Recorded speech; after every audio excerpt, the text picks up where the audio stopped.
Hello hi అండి. నేనైతే egg curry వండుతున్నాను చూడండి.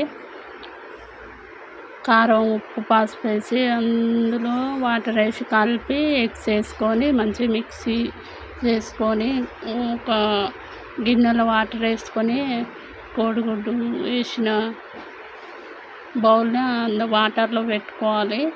అది ఆవిరికి మంచిగా ఉడుకుతుంది, కేకులాగా అవుతుంది. దాన్ని ముక్కలుగా కట్ చేసుకొని ఒక ప్లేట్లో వేసుకోవాలి. తర్వాత కడాయి పెట్టుకొని ఇందులో కొంచెం ఆయిల్ వేసుకొని ఈ కోడిగుడ్డు ముక్కలను ఆయిల్లో మంచిగా ఫ్రై చేసుకోవాలి.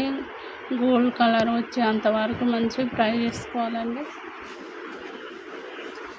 ఫ్రై అయినాక తీసి పక్కన పెట్టేసుకొని అలాగే కడాయిలో కొంచెం ఆయిల్ వేసుకొని ఉల్లిపాయ ముక్కలు, పచ్చిమిర్చి వేసి మంచిగా వేగనియాలి. గోల్డ్ కలర్ వచ్చేంత వరకు వేగాక అందులో పసుపు, అల్లం వేసి పచ్చివాసన పోయేంత వరకు మంచిగా వేయించుకోవాలండి.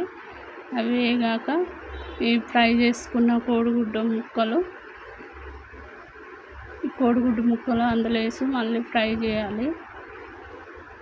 ఫ్రై అయ్యాక కొంచెం ఉప్పు, కారం వేసి కలుపుకోవాలి.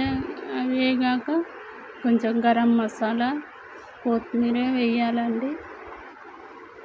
కోడిగుడ్డు కూర రెడీ. మా అబ్బాయి చూడండి చాలా బాగుంది అనుకుంటా తింటున్నాడు.